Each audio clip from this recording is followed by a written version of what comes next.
from Galatians 3:29 and chapter 4, verses 1 through 7. And if you are Christ's, then you are Abraham's offspring, heirs according to promise. I mean that the heir, as long as he is a child, is no different from a slave, though he is the owner of everything. But he is under guardians and managers until the date set by his father. In the same way, we also, when we were children, were enslaved to the elementary principles of the world. But when the fullness of time had come, God sent forth his Son, born of woman, born under the law, to redeem those who were under the law, so that we might receive adoption as sons. And because you are sons, God has sent the Spirit of his Son into our hearts, crying, Abba, Father.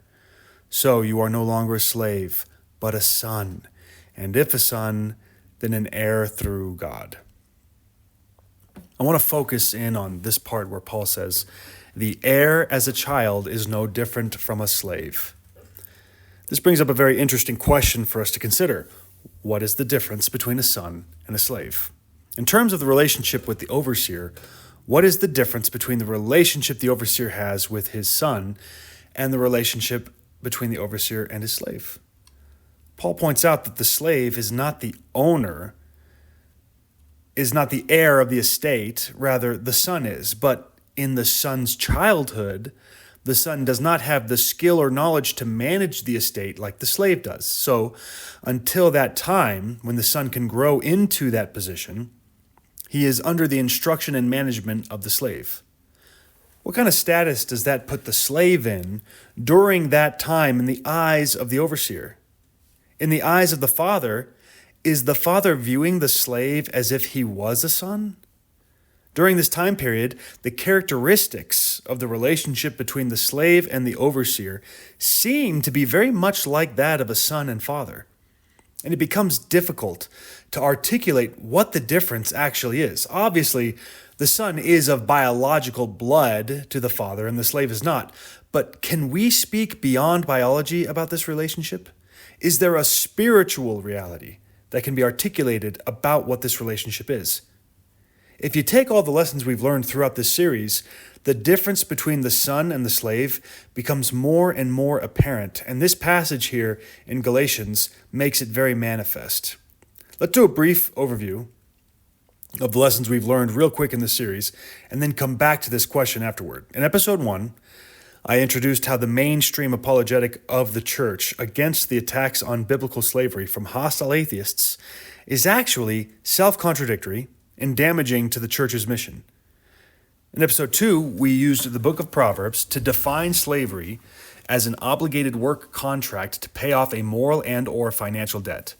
We showed how Leviticus 25 used slave sentences as a means to punish the Canaanite nations, and how this is no different in essence than how modern prison systems operate today. Further similarities between modern Western prison justice and Leviticus 25 are that sentences, in both cases, can be up to life depending on the crime, but Leviticus makes room for shorter sentences or even forgiveness based on the wording that Moses employed and how Jesus interprets Moses. Wardens or owners of those work sentences can transfer ownership of those sentences to other people or institutions, the same way Leviticus 25 says that slaves under a work sentence can be inherited to other kin. Episode 3 biblically demonstrated how slave owners were not legally or morally allowed to breed slaves, nor to have direct slave ownership control over any of their slaves' children.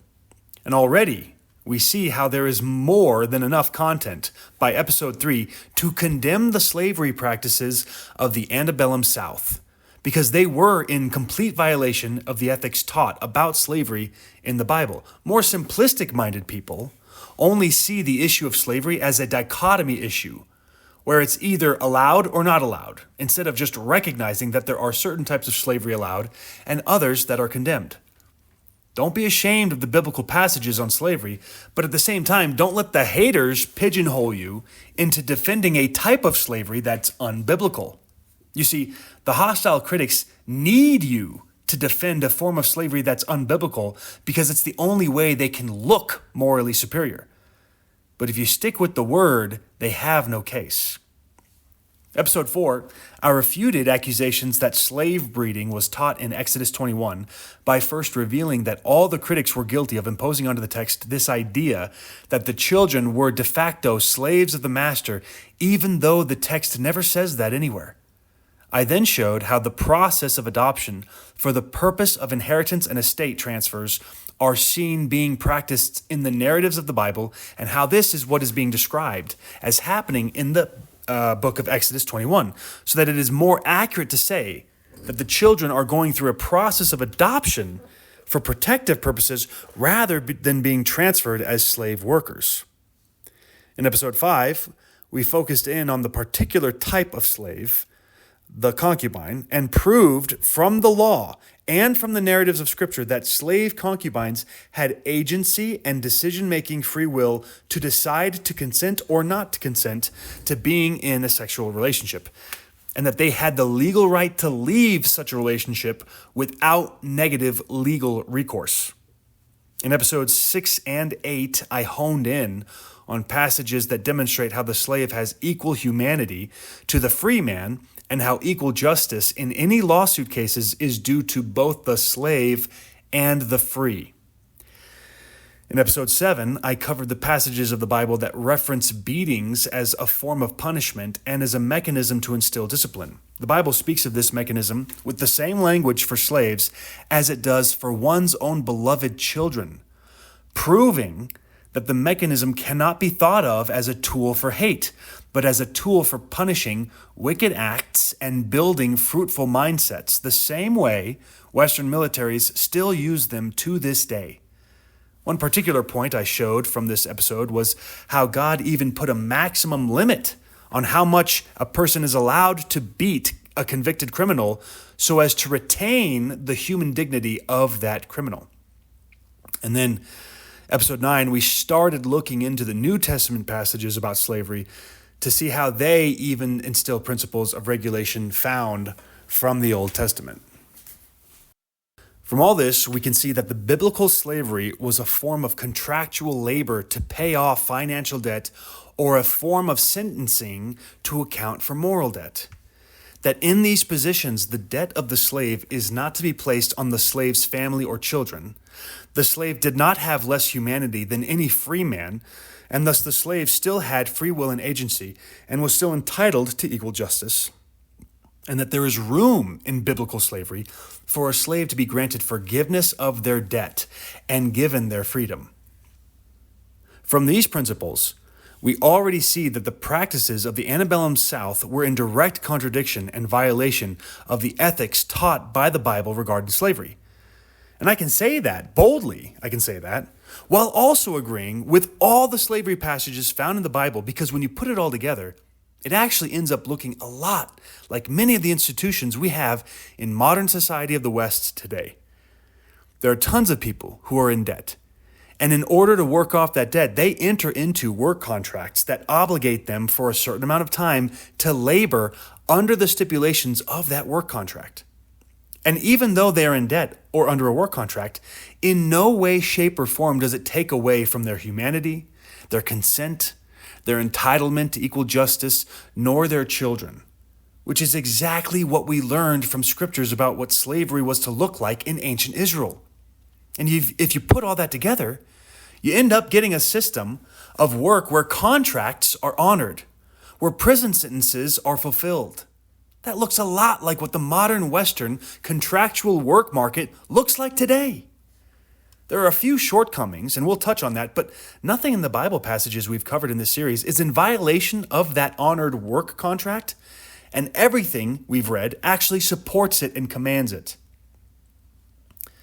Now, every now and then I get some back and forth with comments on my videos, but in the second episode of this series, there was a comment that had all kinds of questions getting ahead of what I had published, and when I took some time to divulge a little more about my interpretations on slavery and the definitions I was using, the commenter declared that would mean there's way more slavery around in history and even today than what was previously thought. To which I say, yeah, that's correct. As long as there is contractual work labor used to pay off debt, there will always be slavery by the biblical definition. This tends to anger critics because it hurts their case in trying to portray biblical slavery as a rubric for practices used in the antebellum South. But these same critics never actually define what they mean by the term slavery in detail. And they always sneak into the conversation the false presumption that slavery is whatever was happening in the antebellum South.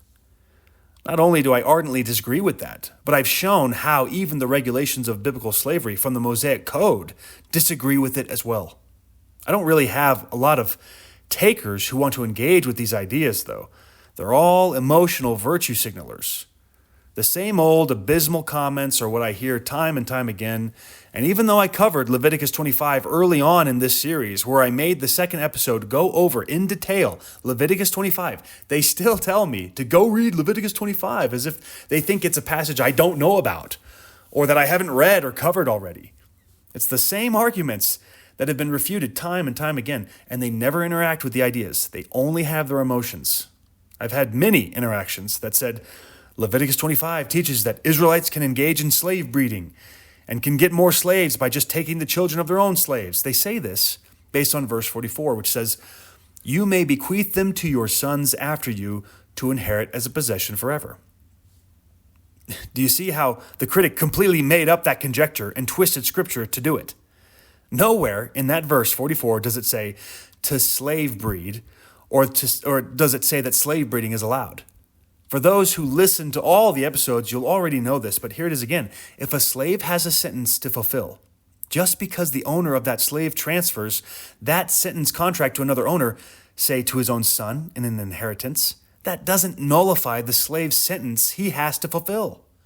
The slave still has to fulfill that sentence, even if it is a life sentence, because slaves were not limited to 7-year releases. They could serve longer sentences, even up to their entire life, so that they were working this sentence perpetually, that is, forever. Nowhere in that verse does it say that a child of that slave becomes a de facto slave of the owner as well. That's a made-up claim. It's not in that verse, it's not in Leviticus 25, and it's been disproven already in episodes 3 and 4. Okay, so let's get into some practical applications of these things for the church to consider. One, right off the bat, is that church members should be granting to other members of their church a presumption of charity and trust to the degree that if they should ever need to borrow money from one another, it should not be at interest. Now, I'm not saying you should just automatically trust people of your church with your life or your life savings if you don't know them that well. What I'm saying is that when you are in dealings with them, you should bend over backwards to help them if they need it without treating it like a business transaction, the way you'd interact with outsiders, or like you would a merchant or a vendor. There are times when churches give out a loan to a member who is in need, and it causes all kinds of strife the more the church treats it like a business transaction. Rather, the church and its members, if they need to loan something, make it so that the loan is interest-free, and if the member doesn't pay it back, to let it go. Now, this opens up the church to being vulnerable to people looking for free money. And so there may be some stipulations the church can attach to that loan. And so it's also wise for sessions to decide what amount is prudent to loan out and to who. A member who may need a loan and can't get it from somewhere else can appeal to this session for their case. And if it is granted, the member should make every effort to pay back that loan in full without any extra interest being added. If the member doesn't pay back that loan for whatever reason, that member should not be put under any kind of discipline or excommunication. Rather, the member should ask for forgiveness and should still be welcomed as a Christian in the fold of the flock, and the church should let the loan repayment issue go. But if that same member asks for more money, then the session or church leadership can refuse to grant it because the member has shown himself to be unable or unwilling to honor this presumption of trust. Now, I'm not a fan of Rick Warren, But when I was younger, I heard him say something that I thought was very wise, and it stuck with me. He said that Christians are obligated to forgive someone when they ask for forgiveness. But just because you forgive someone doesn't mean you have to trust them. I think that bit of wisdom is very applicable in this situation, that you can forgive a person's past actions, but those actions are fair game for the church to decide what level of trust they place in that person's future. And as long as there's nothing suspicious in the church's eyes about the past actions of a member, they should grant him that reasonable presumption of trust, similar to what we spoke of in episode 8. Another practical lesson we can draw from these things comes from episode 7, where I spoke about corporeal punishment. Deuteronomy 25, verses 2 through 3 says, "If the guilty man deserves to be beaten, the judge shall cause him to lie down and be beaten in his presence with a number of stripes in proportion to his offense. 40 stripes may be given him, but no more, lest, if one should go on to beat him with more stripes than these, your brother be degraded in your sight." In episode 7, I spoke of the part of the passage that said, "Lest your brother be degraded in your sight." And I said that I see this as God putting a maximum limit on the kind of punishment merited by a category of crime for the purpose of protecting the humanity of the criminal in question. Where even if the criminal is fully guilty of the charges brought on him, he still, at the end of the day, is an image bearer of God. And that image of God is not to be degraded in the sight of other men whilst dealing out punishment and justice. Now, if the accused committed murder and is found guilty of murder, the death penalty would be a more appropriate punishment than floggings would be. Because God says in Genesis 9 that whoever sheds the blood of man, by man shall his blood be shed. And while the law does make room for mercy to be shown to those who repent, so that a murderer could even be spared the death penalty at times if he expresses remorse, and that remorse is seen as genuine by the family of the victim and the judge, it's technically possible, according to the law, for such a man to be spared the death penalty. Now, that's not the norm, and I just want to say that if a murderer did express regret for his actions, that it's not a guarantee that he should be spared the death penalty, because even a repentant man still has to pay for his crimes. What I'm saying is that in the case where he is granted forgiveness and is given a lighter sentence, a sentence that is not the death penalty, whatever that sentence is, it cannot be a sentence of more than 40 lashings, you see? Now, you may be tempted to say, well, he would have gotten the death penalty, and so 70 or 80 lashings is bad, but it's more merciful than the death penalty, isn't it? To which I would respond with, if he was going to get the death penalty, then give him what he deserves. But if he's given mercy, whatever punishment is placed on him cannot be greater than the 40 lashings spoken of in Deuteronomy, because God says that this murderer, who has been shown mercy, still bears the image of God, as long as he draws breath. So as long as he draws breath, we need to honor God. We need to honor God's image and cap that non-lethal punishment off to a level that does not begin to degrade his humanity in the sight of other men. I hope that's making sense. Certain prison institutions in the modern West, however, don't agree with this principle and have decided that if a violent criminal has been thrown into prison, that it is somehow permission for the justice system to degrade him in the sight of other men. And these prison systems accomplish this by engaging in a practice called Prison Rodeos, where prison workers are put into a labor position for their sentencing, which is a good form of slavery, as we've learned. And while they fulfill this form of moral debt, they still have expenses to pay. Many of these guys have attorney's fees, fines, and family on the outside of the wire that they're still trying to financially support. And the state pays these criminals for their labor, but the pay is so little, it's next to nothing, that many times these prisoners are desperate to do anything else to make a few extra bucks. And that's when these prisons have primed the situation to a level that they can exploit for their own entertainment and enjoyment at the expense of the prisoner's dignity. Here at the Louisiana State Penitentiary, known as Angola, one of the most notorious maximum security prisons in the country, the monotony of doing hard time is occasionally broken. Good afternoon, ladies and gentlemen. Welcome to the Angola Prison Rodeo. For one weekend in April, and all the Sundays this month, some of Louisiana's most violent criminals become entertainment. We came to see the rodeo. Spectators from all over fill the stadium, built by prisoners, mind you, that seats more than 11,000 people. Let's ride.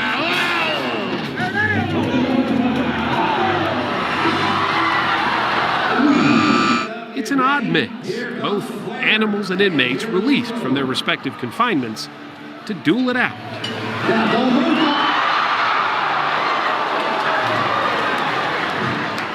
It's both a crowd pleaser and a bit unsettling. The competitions aren't what you'd expect at a regular rodeo. Don't move. Take convict poker. 4 inmates sit nervously at a card table, while a very restless bull picks out his target. Here we go. He either takes out the whole card table at once, or he picks the inmates off one by one. Don't run. The last one standing or sitting wins. This rodeo can make the Louisiana State Penitentiary seem more like the Roman Colosseum. How is it not taking advantage of the inmates? Nobody has to do it. Nobody. They want to do it. How can I take advantage of you if you want to do it? Do you have any experience? Oh, no. Nothing. Never been a cowboy. They're all volunteers, like first-time cowboy Virgil Smith, a career criminal who's here for murder. So why do you do this? Money. Yeah? I'm broke. I'm trying to get a private investigator on my case. He earns 2 cents an hour working in the prison fields, but he can earn hundreds out in that mud. Do you ever have any qualms about putting these guys in the arena without any real rodeo training? No, here's what I do. This is the most important thing. They're wearing the flak vest, they're wearing the helmet, and then we have hired the very finest rodeo clowns who you see get between the bull and the guys and save the guys and get the bull to chase them. We've gone to a great extreme to protect them. Over 80% of Angola's inmates will never be free again. Some don't even leave when they die. They're buried right here, inside the prison walls. It's like take you away from being incarcerated while being incarcerated. Timothy Gay and Aldrich Lathan are both in for armed robbery. Is it something you guys look forward to all year? Yes, indeed. Yes, sir. Because there's probably not a lot else to look forward to in here, right? No. Not really. Now, their victims would likely argue they don't deserve to have something to look forward to. Certainly not those here for the most serious offenses. I took a hit and didn't get a penny. You took a hit and didn't get a penny. To be sure, the rodeo does make money. Whoops, stay with him. This year, the event is expected to net close to $4 million. Proceeds that fund a host of inmate welfare programs that might otherwise be paid for with tax dollars. Hang on. But the most tangible effect for the offenders is a chance to be seen in a more positive light. So what's it like to be out there and hear everybody cheering for you? It's wonderful. It's a wonderful feeling. Yeah. You know, I got to be doing something right for them to like me the way they like me. So. Marlon Brown, known as Tank, is doing life for murder. Perhaps it's no surprise he's champion of the toughest rodeo event of all. He has taken the chip 20 times. That is a record. It's called Guts and Glory. All right, here we go. Barehanded inmates try to grab a poker chip that's tied between the horns of a pretty angry bull. When you got a 2,500-pound animal in front of you, you know, you can't be worrying about nothing else. This day was not Tank's day. Reach in front, Tank. He was run over repeatedly. Whoa. Now, Tank, try to reach in, get the chip. His last attempt got him thrown into the fence. Gotta reach to get it. Let's do it. Whoa. Look, Ma, no hands.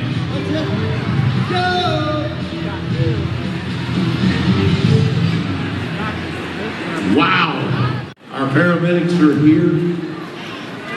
Oh, man. Folks, let me tell you what. He was about 5 feet above the back of that bucket hose. Turned him over in the air, hit square on his back and his head. I like the fact that my mom is able to come watch me participate and see me do something positive for a change. Like most weekends, today's rodeo is a sellout. 15,000 people. Prisoners are escorted in and sit separately from families. Most of the men come from the inner city, and their lack of experience shows. I didn't even know all bulls was males till I came to Angola. It's more than just bull riding. This is convict poker. Inmates sit at a table pretending to play cards while a 900-kilogram bull charges them. The last one seated wins.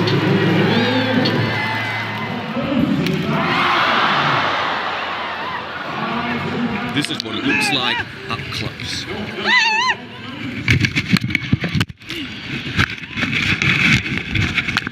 And I was shaking so bad I had the whole table rocking. But as soon as they put the bull in the chute, I just froze up.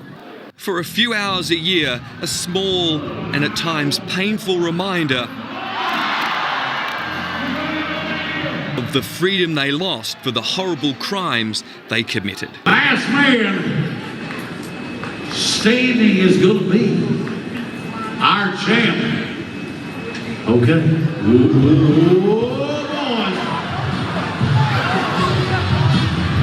Hey, nice move. We got 2. We got 1. And he got got. What do you need me for? In the hula hoop. No, I ain't gonna. Yeah. Okay. All right, guys.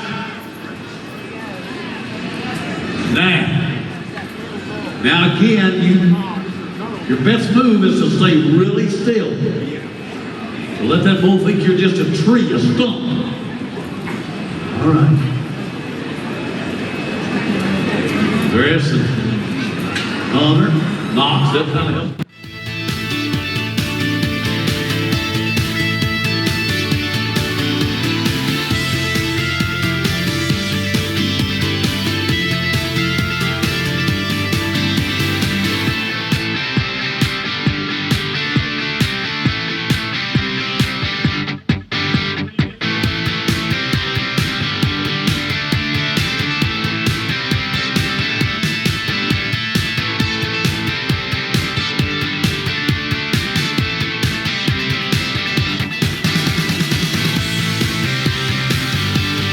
Nothing to it. You got it. Yeah. Now, that's what it's about. Hang on. That's good. Oh!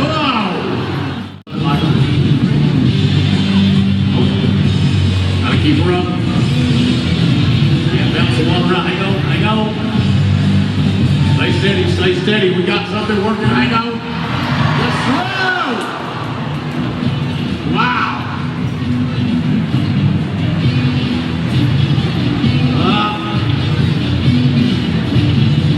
Folks, now, we don't speculate. We simply make sure our EMTs are right here. These prisoner rodeo events happen in places like Louisiana, Oklahoma, Texas. And these guys, they're not getting 40 lashes. But they are being thrown in the pen with a bucking bull and are told to risk their life, limb, and eyesight to be compensated a few bucks to pay the bills, for the sole purpose of entertaining a crowd who can laugh at their predicament. Now, I'm not saying I'm against rodeos or rodeo cowboys, nor am I saying I'm against having a good time at a rodeo. But this particular rodeo was designed on purpose to exploit the slave worker into a spot where he has no choice but to risk being gored by a bull just so that he can continue to make his payments. In my opinion, this is degrading him in the sight of other men because it was thrown on him, unlike in a regular rodeo scenario, where the participants are completely voluntary and compensated as such. Now, I figure there may be some viewers who disagree with me on this. But if you're going to disagree with me on grounds of it being more of a safe activity than how I'm portraying it to be. Disagree with me on grounds that I may be making this sound more dangerous than it actually is, or that these prisoners are actually getting paid more than what you might think. But don't disagree with me on grounds of, oh, well, they were violent criminals anyway, so who cares if their life or limb is permanently injured for our entertainment? Who cares if they die trying to pay their expenses? They're violent criminals after all, right? I think this kind of reasoning is in violation of the principle of Deuteronomy 25. And following Deuteronomy 25, as well as these other laws on slavery we've covered, will actually allow the overseer to be able to show love to his slaves in the capacity that he can. Going back to our first question about what the difference between a slave and a son is, I think is found in the answer about what the difference is between fear and love. I speak more in detail about this concept of love versus fear in episode 20 of my Concubines' Wives Biblical Law series, where I draw a similar distinction between a marriage covenant and a concubinal contract, where a concubinal contract is also a relationship categorized under the umbrella of slavery. So I would direct you to that episode to explore this topic more deeply. A slave, as we've already covered, is in a position where they cannot be easily trusted. That's why they are a slave to begin with. It's part of what is inherent to the definition. And where there is distrust, there is always an element of fear. Because of this fear, the owner cannot afford to grant unmitigated access and ownership to all of his belongings and assets to the slave. Only a measured and limited degree of access to the overseer's possessions is granted to the slave in order to allow the slave to successfully manage it as is needed and required by his labor. And this is done with much oversight as well. Only over time of this happening can trust be built where more responsibility can be granted to the slave if he reveals himself over that time period to be sincere and diligent in his faithfulness to the master. But how much trust does a master need before he becomes comfortable with the idea of granting ownership of his possessions over to his son, to his own son, as an inheritance? The answer is not much time at all. In fact, no time. It is almost taken for granted that the master will have an inheritance to hand over to his own son because the son already has the love of his father. And the only time that love would be removed is if the son does something drastic that would cause the father to start distrusting his own son, which would be an act of the son showing the seeds of fear. The slave has the seeds of fear already in the relationship with his master and has to prove his way out of it, whereas the son has the seeds of love already in the relationship with his father. One is a relationship built on fear, the other built on love. But that doesn't mean it's bad to have relationships that are built on fear. Fear is an unavoidable reality of our world and of many of our interactions with other people now that we live in a fallen world, now that we live in a post-Eden world. And it actually would be sinfully self-destructive, in my opinion, to have a practice to be quickly trusting of everyone that we interact with, which is why the Bible has regulations for these types of relationships built into his law. Relationships that allow us to protect ourselves from being exploited by others we don't fully trust. And just because there is that element of fear in those relationships does not mean there's no room for love. On the contrary, these laws and regulations are conduits through which we can show our love to those we don't fully trust. And the more the master begins to trust his slave, the more the fear is removed from that relationship, until a time may come where the master has so much trust built up in that slave that the slave-son distinction becomes negligible. Where when the slave has proven faithful enough to the master that the master has so much trust in his slave that the slave in effect becomes one of his master's own children. Because the trust that has been built in that relationship has driven out all the fear, making room for love. Just as 1 John chapter 4:18 says, there is no fear in love, but perfect love drives out fear. And we see in the Bible example after example of slaves who were faithful to their master for long enough that the master had put him in the inheritance. I like the way this is seen in the words of Jesus when Jesus said in John 8, verse 35, the slave does not remain in the house forever, the son remains forever. And I take this to mean that if the slave does remain in the house forever, receiving the love and trust of the master and even the inheritance, then by definition, he's not a slave anymore, but an adopted son.